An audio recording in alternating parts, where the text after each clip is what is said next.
শিশু রামিসা হত্যাকারীদের বিচারের রায় শুনে অনেকে সন্তুষ্ট হতে পারলেও আমি কিন্তু সন্তুষ্ট হতে পারিনি। আর এর কারণটা শুনলে আপনারা অবাকও হতে পারেন। আজকে শিশু রামিসা হত্যাকারীদের দুজনকেই, স্বামী স্ত্রী দুজনকেই ফাঁসির রায়, সর্বোচ্চ রায় দিয়েছে আদালত। কিন্তু আমি আপনাদেরকে বলতে চাই, এই রায় শুনে অনেকেই সন্তুষ্ট হয়েছেন, অনেকেই বলছেন ন্যায্য বিচার হয়েছে, আবার অনেকেই বলছেন আমাদের মন এখনো ভরেনি। আমিও তাদের কাতারে একজন। আমিও বলেছি আমাদের মন ভরেনি। কেন ভরেনি জানেন?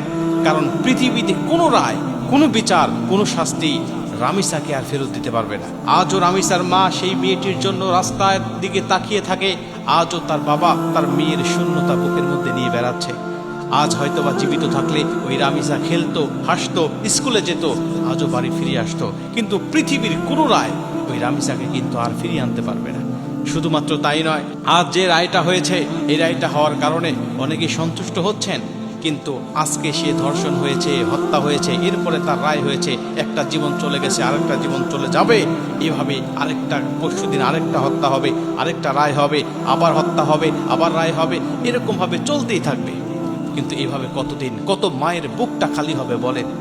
এই সমাজ এমনভাবে প্রতিষ্ঠিত করার দরকার, এই সমাজ এমনভাবে তৈরি করার দরকার যেন হত্যা হওয়ার পরে আমাদেরকে ফাঁসির জন্য আন্দোলন না করতে হয়, বরং হত্যা হওয়ার আগে, অপরাধ হওয়ার আগেই যেন আমরা এমন প্রতিরোধ বা এমন সমাজ গড়ে তুলতে পারি যেন এই অপরাধটা দ্বিতীয়বার সংগঠিত না হয়।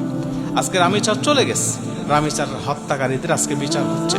ইতিপূর্বে অনেকের বিচার হয়েছে, অনেকের বিচার হয় নাই। পরবর্তীতে আরেকজন হত্যা হবে, আবার তার বিচার হবে, এভাবে শুধু চলতেই থাকবে। কিন্তু এভাবে চলতেই যদি থাকে, এভাবে ফাঁসির রায় যদি চলতেই থাকে, অথবা এভাবে যদি ধর্ষণ, হত্যা চলতেই থাকে, তাহলে আমরা শান্তির মুখ কবে দেখতে পারবো বলেন?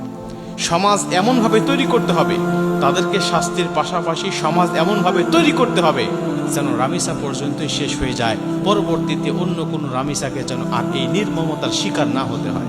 আমরা যদি সেইভাবে সমাজটা তৈরি করতে পারি, তাহলে দেখবেন রাত 1টা, 2টা, 3টা সারা রাত মানুষেরা, মেয়েরা, যুবতীরা অবাধভাবে চলাফেরা করতে পারবে, একাকী রাত্রিবেলায় চলাফেরা করতে পারবে। তারপরেও তাদের কোনো ক্ষতি হবে না বা তাদের দিকে চোখ তুলে তাকানোর কোনো সাহস পাবে না। এর জন্য আমাদের দরকার পারিবারিক শিক্ষা। পারিবারিক শিক্ষার মধ্যে থাকতে হবে নীতি, নৈতিকতা ও ধর্মীয় বিষয়টা। এর মধ্যে থাকতে হবে প্রাতিষ্ঠানিক শিক্ষা, শিখানো রাখতে হবে নীতি, নৈতিকতা এবং ধর্মীয় শিক্ষা। এখানে রাখতে হবে বিচার, আইন, কানুন এবং রাষ্ট্রীয় সমাজ ব্যবস্থা, যেখানে সব দিক দিয়ে ধর্মীয় ব্যবস্থা থাকবে, নীতি, নৈতিকতা থাকবে এবং বিচার ব্যবস্থা দ্রুত থাকবে। আজকে 20 দিন পর রামিসার বিচারের রায় হচ্ছে, 20 দিন লাগতো না যদি সঠিকভাবে আমরা বিচারটা করতে পারতাম আরো দ্রুত। যেমন এই রামিসা হত্যা পরে কিন্তু আরো অনেক অপরাধ সংগঠিত হয়েছে, কিন্তু আমরা যদি ওই সময় প্রকাশ্যে এই খুনিদেরকে যদি আমরা ফাঁসির কাস্টে নিয়ে আসতে পারতাম প্রকাশ্যে, তাহলে দেখতেন এর পরবর্তীতে যে অপরাধগুলো হয়েছে, এই অপরাধগুলোর মধ্যে অনেক % কমে যেত। এজন্য আমাদের এমন সমাজ তৈরি করতে হবে যেই সমাজে আমাদের আর আন্দোলন করতে হবে না, আমাদের আর বিচার চাইতে হবে না।